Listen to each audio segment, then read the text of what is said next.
அனைவருக்கும் வணக்கம். தொடர்ந்தும் கணேசன் குரல் உறவுகள் அனைவருக்கும் இனிய வணக்கங்கள். இன்று சற்று முன்னர் பரபரப்பாக ஒரு சம்பவம் இலங்கையில் நடைபெற்றிருக்கின்றது, அரங்கேறி இருக்கின்றது. அதாவது நேபாளத்தில் கைது செய்யப்பட்ட இசாரா சிப்பந்தி அவருடன் கூடிய மொத்தம் 6 பேர் கொண்ட குற்ற கும்பல்கள், அதாவது பாதாள உலக கும்பல்களை சேர்ந்தவர்கள் இன்று அதிரடியாக இலங்கைக்கு கொண்டு வரப்பட்டிருக்கின்றார்கள்.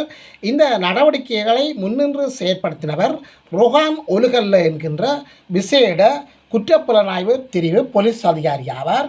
இவர் பல்வேறு சம்பவங்களில் தன்னுடைய வீரதீர செயல்களை வெளிப்படுத்தியிருக்கின்றார். பல நுணுக்கங்களும் பல இரகசியத்தன்மைகளையும் கொண்டு இவர் பல்வேறு நடவடிக்கைகளை மேற்கொண்டிருக்கின்றார். எனவே இது சம்பந்தமான மிகவும் ஒரு சுவராசியமான சினிமா படங்களை மிஞ்சிய காட்சிகளுக்கு ஒப்பாக இந்த காணொலி அமையப் போகின்றது. எமது காணொலிக்கு நீங்கள் புதியவராக இருந்தால் மறக்காமல் சப்ஸ்கிரைப் பண்ணுங்கள், ஷேர் பண்ணுங்கள், கமெண்ட்ஸ் பண்ணுங்கள், லைக் பண்ணுங்கள். அருகில் இருக்கின்ற அந்த வெள்ளைக்கொன்னை கிளிக் பண்ணி நாங்கள் போடுகின்ற காணொலிகள் அனைத்தையும் உடனுக்குடன் பார்க்கக்கூடியவாறான நோட்டிஃபிகேஷன் ஏற்படுத்தி கொள்ளுங்கள். நீங்கள் லைக் பண்ணுங்கள். நீங்கள் லைக் பண்ணுகின்ற போதுதான் பலரை இந்த காணொலி சென்றடையும். எனவே தொடர்ந்து கணேசன் குரலுடன் இணைந்து கொள்ளுங்கள். இசாரா சிப்பந்தி என்கின்ற நபர், அதாவது இந்த 2025ஆம் ஆண்டு பிப்ரவரி 19ஆம் தேதி கொழும்பு புறக்கடை நீதவான் நீதிமன்றத்தில் ஒரு வழக்கு விசாரணைக்காக சென்ற பாதாள உலக குழு தலைவரான கனேமுல்ல சஞ்சீவ என்பவரை சுட்டுக் கொள்வதற்காக, துப்பாக்கியை மறைப்பதற்காக மற்றும் அந்த சுட்டுக் கொள்கின்ற நபருக்கு உடந்தையாக அவருக்கு பணிவுடை செய்ததற்காக இந்த இசாரா சிப்பந்தி என்பவர் கடந்த 8 மாதங்களாக தேடப்பட்டு வந்தார். இந்த கனேமுல்ல சஞ்சீவ என்பவரை கொலை செய்வதற்கு முக்கியமான கட்டளையை பிறப்பித்தவர் யார் என்று சொன்னால், வெளிநாடுகளில் இருக்கின்ற ஒரு ஒழுங்கமைக்கப்பட்ட குற்ற கும்பலான பாதாள உலக குழு தலைவரான கெஹல்கே பத்ர பத்மே என்கின்றவர் தான் இதற்கு இந்த ஓர்டரை பிறப்பித்தவர். இந்த ஓர்டரை இசாரா சிப்பந்தி மற்றும் இன்னும் ஒரு அந்த துப்பாக்கியால் சுட்ட நபரிடமும் இந்த ஓர்டரை அவர் கொடுத்திருக்கின்றார்.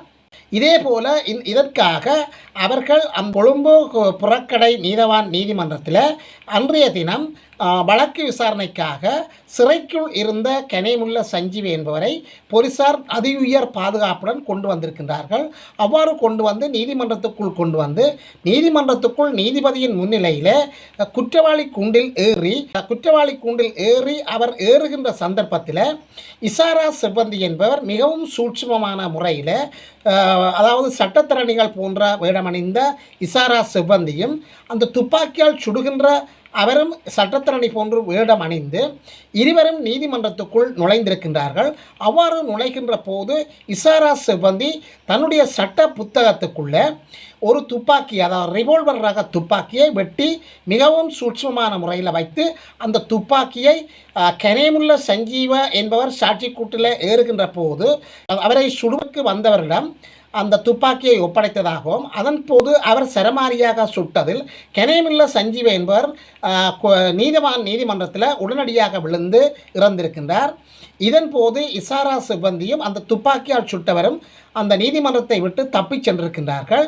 இதன் பின்னணியில் அந்த துப்பாக்கியால் சுட்டவரை கைது செய்திருக்கின்றார்கள். கைது செய்கின்ற போது இசாரா சிப்பந்தி என்பவரை அந்த இடத்துல காணப்படவில்லை.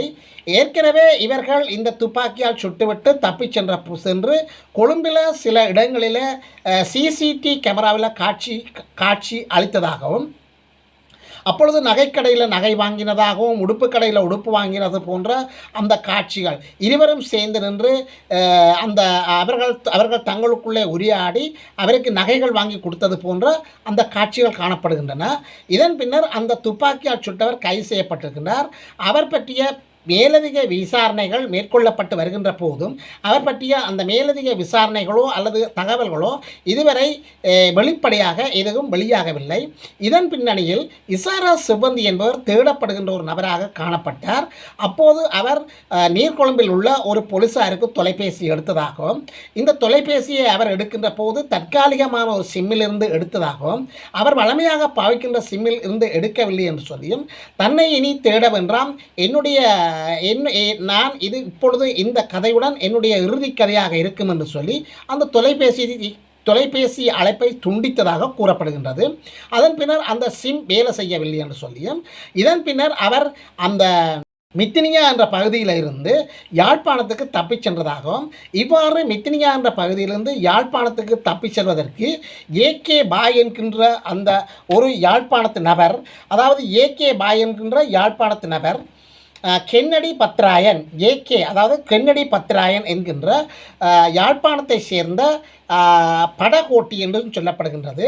எனவே இவர் அந்த பொண்ணை 4 நாள் யாழ்ப்பாணத்தில் பாதுகாப்பாக வைத்திருந்து யாழ்ப்பாணத்தில் இருந்து இந்தியாவுக்கு கடத்தி சென்றதாகவும் அவரை பாதுகாப்பாக யாழ்ப்பாணத்திலிருந்து இந்தியாவுக்கு கடத்தி சென்று இந்தியாவில் 3 கிழமைகள் அங்கு இந்தியாவில் பாதுகாப்பாக நின்றபோது அப்பொழுது இந்த இசாரா சிப்பந்தி என்பவர் தேடப்பட்டு வருகின்ற நபராக பல்வேறு ஊடகங்கள் வாயிலாக வெளிவந்ததை அடுத்து இந்தியாவில் கூட அவருக்கு பாதுகாப்பு இல்லை என்று சொல்லி மிகவும் சூட்சமமான முறையில் இந்தியாவிலிருந்து ரயிலில் ஏறி போயிருந்த வண்டியில் ஏறி நேபாளத்துக்கு தப்பிச் சென்றிருக்கின்றார்.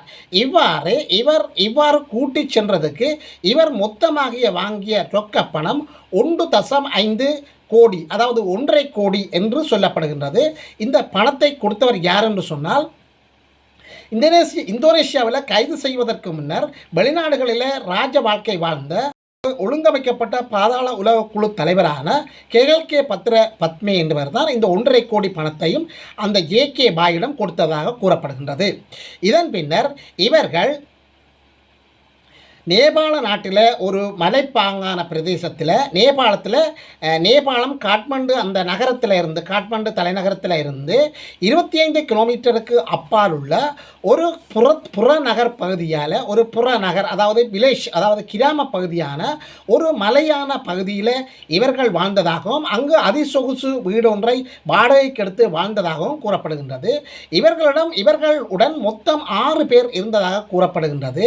2 பெண்கள், மொத்தம் 4 ஆண்கள். இந்த 2 பெண்களிலும் சாவகச்சேரியை சேர்ந்த ஒரு தக்சி என்கின்ற ஒரு பெயரை குறிப்பிடுகின்றார்கள். மற்றது இசாரா சிப்பந்தி, அடுத்தது ஜேகே பாய், யாழ்ப்பாணம் சுரேஷ், கம்பகா பவா, நுகேக்குட பாபி ஆகிய இந்த 6 பேரும் தான் இந்த வீட்டில் வசித்து கொண்டு வந்ததாகவும் கூறப்படுகின்றது. எனவே இதன் பின்னர் இவர்கள் சில திட்டங்களை இட்டதாகவும் அந்த திட்டங்கள் தற்போது கைது செய்யப்பட்ட போது அம்பலமானதாகவும் கூறப்படுகின்றது. இந்த விஷயங்களை நாங்கள் பார்க்கின்ற போது மிகவும் திட்டமிட்டு செயற்பட்டு வந்திருக்கின்றார்கள். இதன்போது இந்த தக்சி என்பவர் யார் என்று தெரியாத நிலையில் இவர் சாவகச்சேரியை சேர்ந்தவர் என்று சொல்லப்படுகின்றது.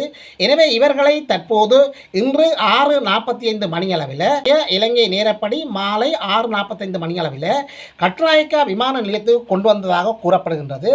இதற்காக ஸ்ரீலங்கா ஏர்லைன் விமானத்தின் UN 182 என்கின்ற விமான ஊடாக கொண்டு வரப்பட்டு இருப்பதாக கூறப்படுகின்றது. இதற்கு முன்னதாக இவர்களை கொண்டு வருவதற்காக விசேட அதிரடிப்படையின் அதிசிறந்த பயிற்சி பெற்ற 2 இராணுவ வீரர்கள், 2 பயிற்சி பெற்ற நிபுணத்துவம் வாய்ந்த படை வீரர்கள் 2 நேபாளத்துக்கு சென்றதாகவும் இவர்களை அழைத்து வந்ததாகவும் கூறப்படுகின்றது. இதற்கு முன்னதாக ரொஹான் ஒலுகல்ல என்கின்ற அந்த குற்றப்புலனாய்வு பிரிவு போலீசாரினுடைய திறமைகளை நாங்கள் பார்க்கின்ற போது மிகவும் ஒரு சினிமா பாணியில் தான் அவர் இந்த வேலையை செய்திருக்கின்றார். அதாவது இவர்களை கைது செய்வதற்கு 4 நாளைக்கு முன்பு மிகவும் ரகசியமாக இந்த திட்டத்தை தீட்டினதாகவும் விசேட பயிற்சி பெற்ற பல போலீசார்களை இவர் இணைத்து கொண்டதாகவும் இதற்காக நேபாள நாட்டினுடைய குற்றப்புலனாய்வு பிரிவு, நேபாள நாட்டினுடைய பாதுகாப்பு படை பிரிவை இவர் உதவியை நாடினதாகவும் இதேபோல சர்வதேச இன்டர்போல் என்ற போலீசாரனுடைய உதவியை நாடினதாகவும் இந்த 3 பேருடைய ஒழுங்கமைப்புக்கு அமையத்தான் இந்த கைது வேட்டை நடந்ததாகவும் கூறப்படுகின்றது. இவ்வாறு இந்த ஒலுகல்ல, அதாவது ரொஹான் ஒலுகல்ல என்கின்ற இலங்கையினுடைய சிறப்பு போலீஸ் புலனாய்வு பிரிவைச் சேர்ந்த இவரை பற்றி பல சுவாரஸ்யமான கதைகள் கூறப்படுகின்றது. அண்மைய காலங்களில் அதாவது இந்த நடவடிக்கைகளை மேற்கொள்வதற்கு மிகவும் ரகசியம் பேணியதாக கூறப்படுகின்றது. ஏன் ரகசியத்தை பேணினார்கள் என்று சொல்லி பார்க்கின்ற போது கெகல்கே பத்மே என்கின்ற அந்த 5 பேரையும் இந்தோனேஷியாவில் கைது செய்வதற்காக இவர்கள் எடுத்த முயற்சி அது பிரகசியப்பட்டதாகவும் அந்த இவர்களுக்கான சிவப்பறிக்கை விட்ட போது அந்த சிவப்பறிக்கை நோட்டீஸை கூட அந்த வாட்ஸ்அப் செயலினூடாக அந்த குற்றவாளிகளுக்கு அனுப்புவதற்கு இங்குள்ள சில போலீசார்கள் உடந்தையாக இருந்ததாகவும், அதாவது இங்கு கருப்பு ஆடுகள் இங்குள்ள போலீஸ் தலைமையகத்தில் கூட கருப்பு ஆடுகள் இருந்ததாகவும் கூறப்படுகின்றது. எனவே ஒருவரை கைது செய்கின்ற போது அவர் அந்த விஷயத்தை ஏற்கனவே அறிந்தபடியால் தான் 75 கிலோமீட்டர் அவர்களை துரத்தி பிடித்ததாக ஒரு கதை கூறப்படுகின்றது. எனவே இந்த விடயம் பிரகசியமாகாத விடத்தில் அவர்களை மிகவும் அவர்களை இலகுவாக கைது செய்திருக்கலாம் என்று சொல்லி கூறப்படுகின்றது. எனவே இந்த கெகல்கே பத்மே என்கின்ற அந்த பாதாள உலக குழுக்களை கைது செய்கின்ற போது எடுக்கப்பட்ட நடவடிக்கையும் தற்போது இந்த இசாரா சிப்பந்தி என்பவருக்கு எடுக்கப்பட்ட நடவடிக்கைகளுக்கும் வித்தியாசம் காணப்படுகிறது. மிகவும் இரகசியத்தன்மை பேணப்பட்டிருக்கின்றது. இந்த இரகசியத்தன்மை பேணுவதற்கு இந்த ரொஹான் ஒலுகல்ல என்கின்ற அந்த போலீசார் தான் லீவில் செல்வதாகவும் அதாவது விசேட விடுப்பில் தான் செல்வதாக கூறி 4 நாட்களுக்கு முன்னர் இவர் நேபாள நாட்டுக்கு சென்றதாகவும் அங்கே இந்த 3 போலீஸ் படையினையும் ஒழுங்கமைத்து இந்த சுற்றி வளைப்பை மேற்கொண்டு இசாரா சிப்பந்தியை இலகுவாக கைப்பற்றக்கூடியதாக இலகுவாக கைது செய்ததாக கூறப்படுகின்றது. இதேவேளை நேபாள நாட்டில் கைது செய்வதற்கு முன்னர் அந்த வீட்டிலிருந்து சில மீட்டர்கள் தூரத்தில் இருந்த இன்னொரு வீட்டில் இருந்ததாகவும் அந்த வீட்டிலிருந்து அவர்களை வேவு பார்த்ததாகவும் அவ்வாறு அவர்கள் அந்த வீட்டில் தான் இருக்கின்றார்களா அந்த சொகுசு மாடியில் தான் இசாரா சிப்பந்தியோடு சேர்ந்த 6 பேரும் இருக்கிறார்களா என்பதை உறுதிப்படுத்திய பின்னர் அவர்களை மிகவும் இலகுவாக கைது செய்யக்கூடியதாக இருந்ததாக ஒரு செய்தி வெளியிடுகின்றது. இருந்தபோதும் இவ்வாறான இரகசியம் பேணப்பட்ட இந்த தகவல்களும் தற்போது இந்த இசாரா சிப்பந்தியை கைது செய்வதற்கு முன்னர் நேற்றைய தினம் இவை கூட பிரகசியப்படுத்ததாகவும் கூறப்படுகின்றது. இதற்கு என்ன காரணம் என்று சொல்லி இதுவரை இதுவரை தெரியாத புதிராகத்தான் காணப்படுகின்றது. எவ்வளவுதான் இவர்கள் இரகசியம் காத்தாலும் இவர்களுக்கு உள்ளிருக்கின்ற சில விஷப்பூச்சிகள் அந்த இரகசியத்தை பிரகசியப்படுத்தக்கூடிய சூழ்நிலை காணப்படுகின்றது. இது சம்பந்தமாக அனுராக் குமார திசாநாயக்கா ஒருமுறை கூறியதை நீங்கள் பார்த்தால் தெரியும். மோட்டார் திணைக்களத்தில் மோட்டார் வாகனங்களுக்கு தவறான நம்பர்கள் கொடுத்து போலி நம்பர்கள் கொடுத்து அந்த மோட்டார் வாகன பதிவை செய்வதற்கும் சில தவறான உத்தியோகத்தர்கள் இருக்கின்றார்கள் என்று சொல்லி கூறுகின்றார். அதேவேளை விசா காட்டு கொடுப்பதற்கும் விசா அலுவலகங்கள் கூட அதாவது போலியான விசா அலுவலகங்கள் கூட சில தவறான உத்தியோகத்தர்கள் இருக்கின்றார்கள் என்று சொல்லியும் எனவே இவர்கள் எல்லோரையும் களைய வேண்டிய சூழல் வந்திருக்கின்றதாகவும் ஒரு எச்சரிக்கையை அனுராக் குமார திசாநாயக்கா விடுத்திருக்கின்றார். எது எப்படியோ இவர்கள் இவ்வாறான இந்த இசாரா சிப்பந்தி என்பவர் தப்பி இந்த யாழ்ப்பாணம் இந்தியா நேபாளம் போன்ற நாடுகளுக்கு தப்பி சென்றிருந்தாலும் இந்த இசாரா சிப்பந்தி என்பவர் கைது செய்யப்படுகின்ற போது சிரித்த முகத்துடன் கூறிய ஒரு கருத்து அந்த அனைத்து மக்களையும் அதிர்ச்சி அடைய செய்திருக்கின்ற ஒரு கருத்தாக காணப்படுகின்றது. நான் கைது செய்யப்படுவேன், விரைவில் கைது செய்யப்படுவேன் என்று எனக்கு நன்றாக தெரியும். எனவே எனக்கு இங்கே வெறுத்து விட்டது. 7 மாத காலமாக நேபாளத்தில் இருந்து அவருக்கு வாழ்க்கை வெறுத்து விட்டதாகவும் நானே இலங்கைக்கு வருவேன் என்று சொல்லி எதிர்பார்த்து காத்திருந்தேன் என்று சொல்லியும் நீங்களே வந்து என்னை கைது செய்திருக்கின்றீர்கள் என்று சொல்லி ஒரு சிரித்த முகத்துடன் கருத்து கூறியதாகவும் ஊடகங்களில் செய்தி வெளியாகியிருக்கின்றது. எது எப்படியோ இவர்களினுடைய இந்த செயற்பாடுகளுக்கு பின்னால் பல அரசியல்வாதிகள் சம்பந்தப்பட்டிருக்கலாம் என்று சொல்லியும் மிகப்பெரிய தலைகள் இனி வருகின்ற காலத்தில் கைது செய்யப்படலாம் என்று சொல்லியும் கருத்து கூறப்படுகின்றது. இசாரா சிப்பந்தி மற்றும் இந்த 6 பேருக்கும் இடையிலான எத்தகைய தொடர்புகள் காணப்பட்டது, இந்த தொடர்புகளுக்கு என்ன காரணங்கள் என்பது பற்றியும் இவர்களுக்கு பின்னால் இருந்து இயக்கிய அரசியல்வாதிகள் யார் என்பது பற்றியும் இனிவரும் நாட்களில் விசாரணைகளில் வெட்ட வெளிச்சத்துக்கு வரும் என்பதில் எந்தவித சந்தேகங்கள் இடம் இருக்காது என்பது எமது அபிப்பிராயமாகும், எமது கருத்தாகும். எனவே தொடர்ந்து கனெக்ஷன் குரலுடன் இணைந்திருங்கள். இது போன்ற இன்னொரு செய்தியில் உங்களுடன் வந்து கலக்கும் வரை உங்களிடமிருந்து விடைபெற்றுக் கொள்கின்றேன். நன்றி, வணக்கம்.